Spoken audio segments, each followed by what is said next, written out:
Most people in their 20s are not broke because they earn little money. No, it's because nobody taught them about how to save the little that they have.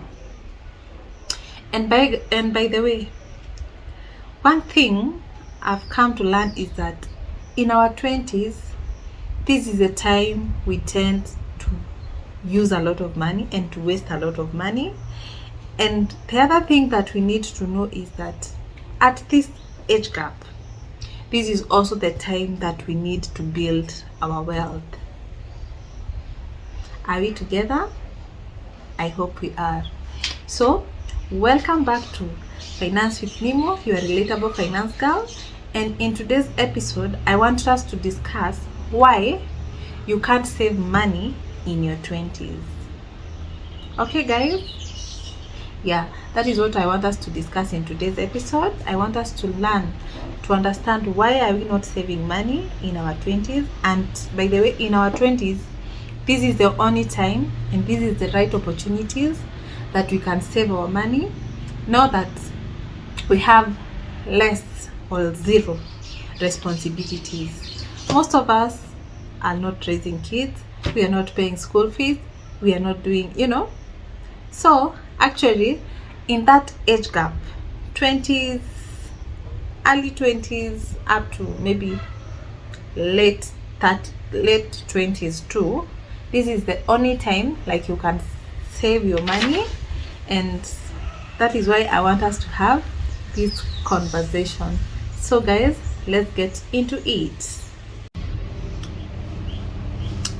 A lot of young people, they are earning money, but once they get that money, let's say for instance salary ikiingia tu, pesa imeingia tu, 2 weeks later you have nothing, you start borrowing, you start panicking financially because you don't even have money for emergencies.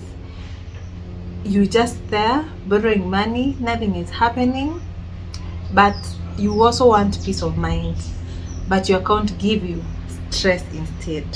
You know what I mean?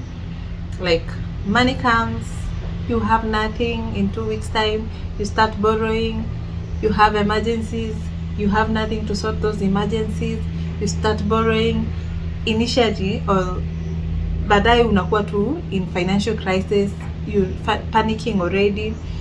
And I know these are some of the things that can drain you, and we all know that.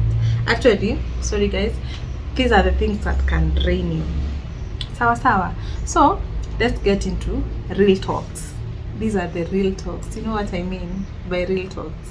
So let's talk and see how we can funga hizi mambo tunaweza zireduce aje. Let's know, tujue what are the reasons as to why we are not saving, and also tujue how are we going to improve on these things. So my point number 1 is stop saving what is left. You know what I mean? You stop saving. Wacha kusave kenye kimebaki. This first mistake many people, watu wengi sana wanafanya. We save what we remain with after spending. And after we spend, literally nothing is left. We are left with nothing. Just tell me, ukishatumia pesa unabakingi na nini? You are left with almost nothing. And saving only works when we decide this money is not for spending.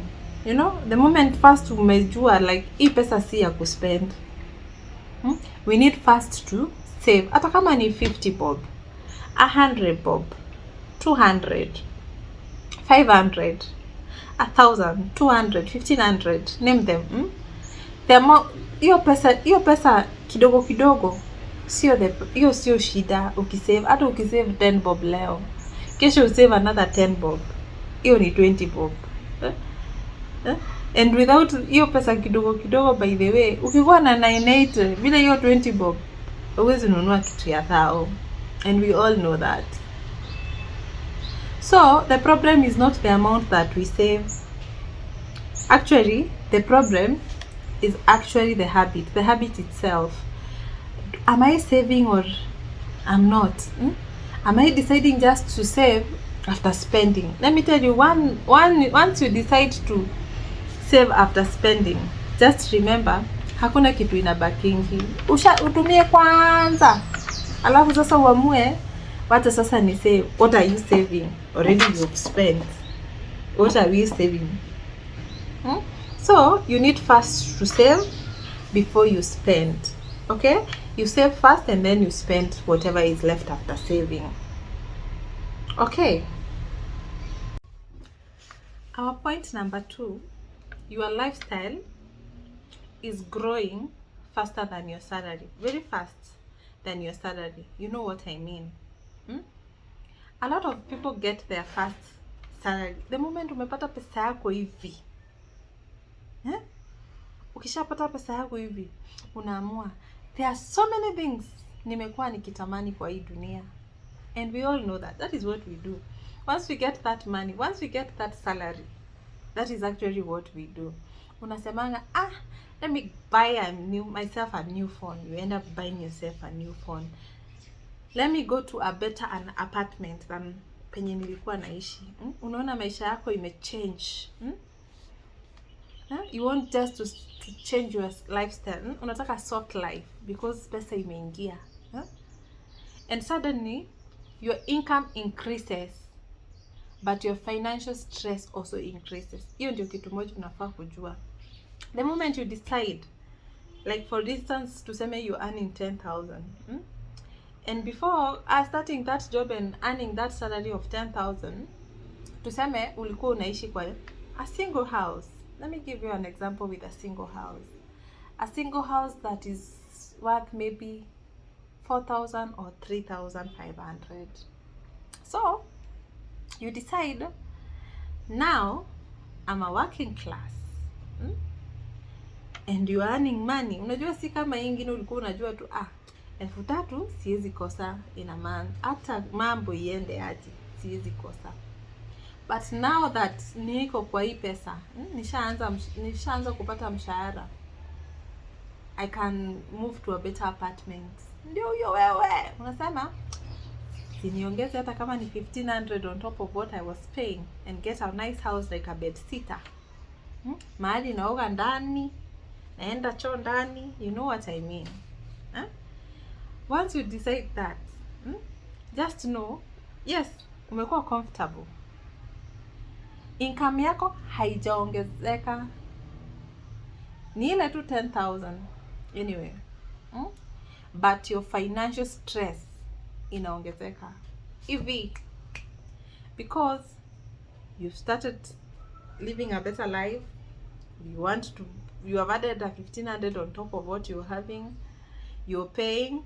Of course utasema, now that I'm in a bed sitter, maybe I need to buy a TV, and I need internet in my house. Those are more expenses unto you. Sometimes the fastest way to save, it's delaying the unnecessary upgrades. Imagine if you had a house, si ati unaishi nje, naishi kwa nyumba ndani. Hiyo haraka ya kuhama, it's not necessary. Do you know that, guys? It is not necessary. Delay it. What ujue, is this job stable? If today I moved, hata unaweza amua fine, if you are using transport to go to work and then you decide to move closer to Jobu and get a house that maybe kama transport ilikuwa 2,000 and then unapata like unaongeza the 1,500 on the house to move it to closer to job, that makes sense kinda. But uamue tu mimi bado huku tu yenye naishi na bado natumia fare, wacha ni upgrade maisha. That is one of the reasons as to why we find it is not easy for us to save. So what I would let you know is, sometimes the fastest way to save is actually to delay unnecessary upgrades. Don't be in a hurry, don't be in a rush. Usikue na haraka na usikimbie. Maisha haukimbizani na mtu. This is your life, you have to live it, plan it, and live it the best way that you can. Sawa sawa. I hope we are together. Our point number 3 is stop trying to look financially stable. Okay guys, just stop trying to look financially stable. Especially in this generation we are in, there is pressure to look successful before becoming successful, and we know that people are financially stable. We want expensive dinners, vacations, manguo poa poa, and even gadgets, all for us to get validations, and they will end up giving us stress. We will not have finances for emergency. We will have zero savings and continue panicking every month. Do you know that you cannot, one thing that you need to know, like, you cannot build savings when you are consistently performing well. Una showcase when uko na pesa na uko sure tu haiko, awezi. Sasa utasave saa ngapi? Na unataka kutuonyesha wewe unavaanga vizuri. Saa ngapi? Hebu niambieni. Tuta save saa ngapi? We want to showcase expensive jewels. We want to showcase expensive clothes. We do I do designer clothes, I do designer perfumes. Especially in our generation, it's like tunakimbizana na validation, and there is nowhere validation is going to take us. Hakuna guys, hakuna. By the way, if you're there na kuna mahali validation imekupeleka, let me know in the comment section. Niambie. Mimi nimo ninavanga expensive clothes, navaa expensive shoes, nafanya hivi, naenda expensive dinner dates, na nishapata validations, na after getting the validations nimesave. You'll get validation if you want, but you have zero in your pocket because you're trying to perform how wealthy you are. And actually, if you continue with that, you will never save anything. You will never have money for emergency. You will just continue having financial problem. You will never, itakuwa so unfortunate, and we all know that it is not going to be easy. Sindio? Ama kuna mwenye ako na pingamizi na hiyo point? Hebu niambieni, do you have a pingamizi? Kama hakuna, the other thing is my point number 4 is like, we need to automate our savings. You know what I mean by automating our savings? We should not just rely on motivation like, nita save. No, you can be disciplined this month, umesave, but next month utakosa hiyo discipline, inaweza kosa kuwa. That is why unapatanga most people wakianza kusave wanatakanga like, pesa yangu ikikuja kwa salary, hiyo pesa unaweka ni kama standing order kwa bank, automatically unaweka maybe kwa saving account, inaenda kwa sacco, inaenda kwa MMF, una make sure tu hiyo pesa umesave immediately before hata wewe mwenyewe uanze kuipata. Salary yako ikiwekwa tu hivyo inakuwa ni kama ni standing order. Inakatwa kwanza yenye umeagree na maybe your sacco or your bank, yenye umesema like, then my 2500 iko inaenda kwa hii account, ama another 500 to this account, because with that unaweza kuwa unasema nitakuwa mimi mwenyewe najisavia hiyo pesa, but automatically utapata this month umesave, yes, but next month it might not be easy. It might not be easy for you to save, and we all know that. discipline inaweza kuwa iko yes. Sorry for that. Unaona, discipline inaweza kuwa iko this month, but next month the discipline might not be there. So it is always good to automate your savings.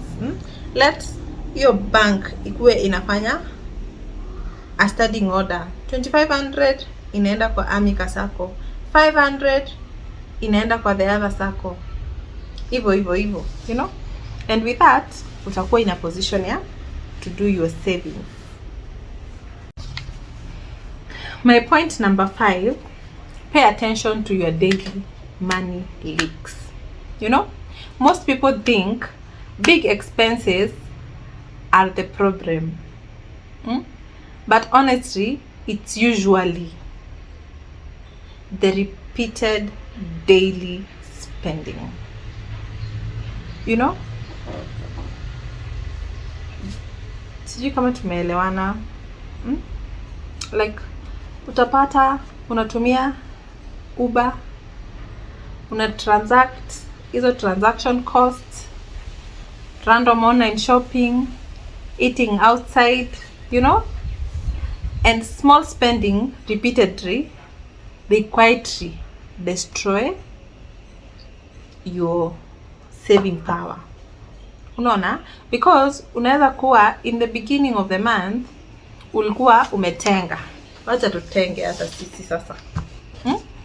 Unaamua wacha juu nimepata hii salary yangu ya 10,000 na mnisamehe 10,000. I think si mnajua ni kama sisi wote tukianza kazi lazima uanze na ile 10,000.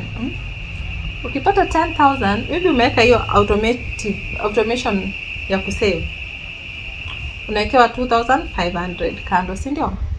And then unabaki na how much? 7,500. 7,500 maybe unalipa nyumba 2,500, inabaki ngapi? 5,000. Hata hiyo kwa 5,000 uko unafaa utoe tithe. Tithe, unatoa tithe maybe ya 10,000, that is 5%. Unabaki ni how many percent? Let me know in the comment section how much nyinyi kwa church yenu umeambiwa tithing ni ngapi, ama una understand tithe ni pesa ngapi. Unatoa tithe, unafanya shopping, una buy airtime, you know. And then if you decide sasa mimi nataka nimeingia online TikTok, right now ni TikTok. Tunajua so many sales are happening on TikTok. Umeingia TikTok live, uko pale umepatana na nani? Umepatana na Lian Cute Collection. Umepata wanauza trousers 800, ama umepewa offer ni 750. Nasema hii 750 sinichukue trouser. Na juu sasa umepata haki ni offer, na unajua nikinunua hii trouser moja ni 1000, lakini hapa ni hii haki ni offer ile ya real. Nasema 750, siwache nitoe ile pesa yangu yenye ilikuwa kwa standing order ya saving account, nitoe tu hata hiyo 800 nitume huko nipate hiyo trouser. Hiyo ni online shopping. Sasa hata uta notice, utanunua tu. Hiyo tu inakuharibia hesabu. Yeah. And those are the things that we are going through in our generation. And then the sixth point that I have is the people that you associate yourself with. Unajua wanasemanga, sijui kama ita apply hapa, show me your friend, I tell you who you are, but not necessarily like that. But that group of people that you associate with, if hao ni wale watu wa kwenda out every weekend, hata wewe uko kwa hiyo sako, you don't want to feel left out, you will still go, you know.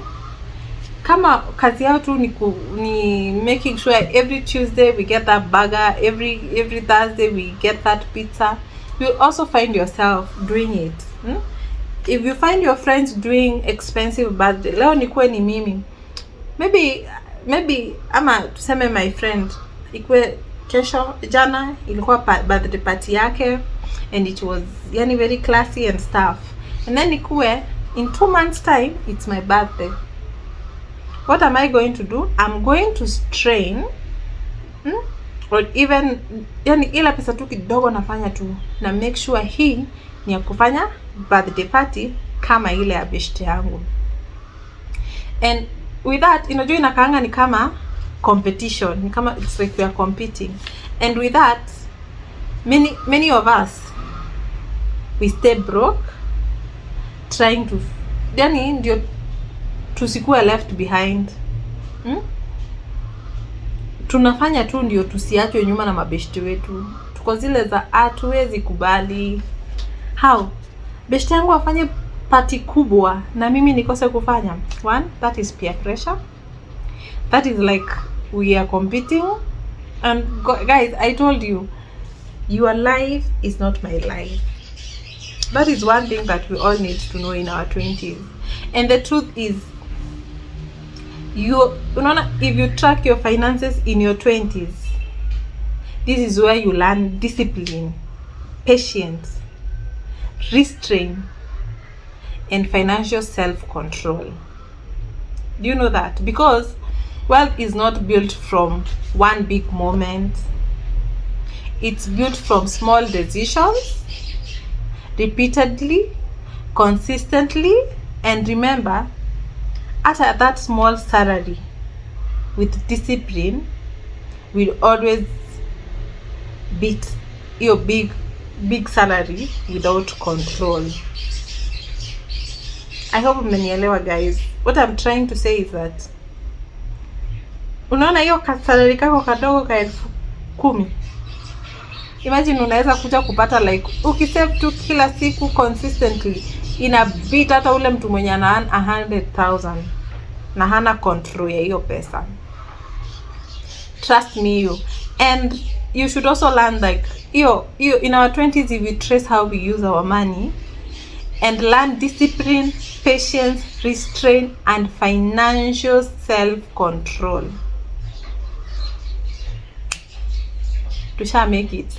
Guys, with those tushaenda. Now we are not hatuangali nyuma. We are not looking back. Trust me you.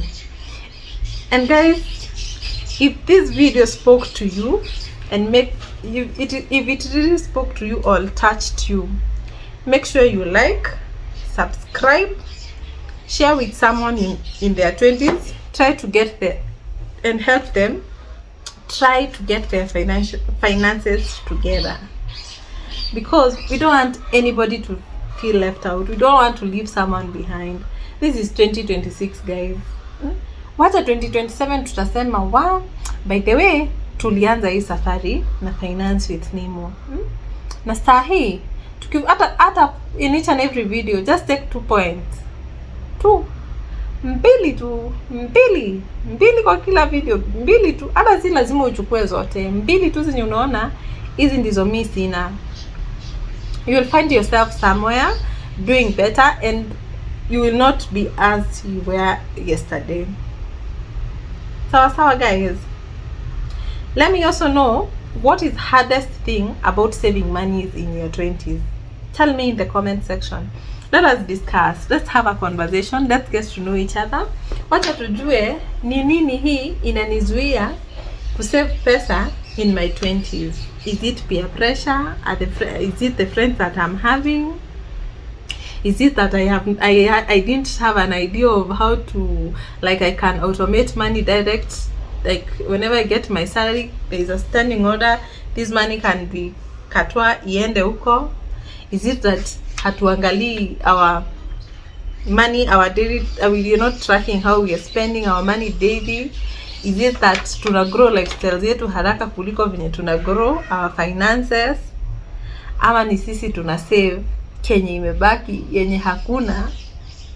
Let me know in the comment section. So guys, without much further story wacha leo tufike hapo. See you in the next video, and I love you very much from the bottom of my heart. Thank you for the 40 subscribers who came. Thank you for always coming back. Thank you for always recommending my videos, because that is the only support that you guys can give me. And I love you so much. I don't know, words cannot express what I feel, but just know I am more than grateful. I wish I would have a song to sing for you, because I am grateful for the 40 subscribers. You guys, you remember we started with 6, we went to 20, we went to 30, and now we are at 40 subscribers.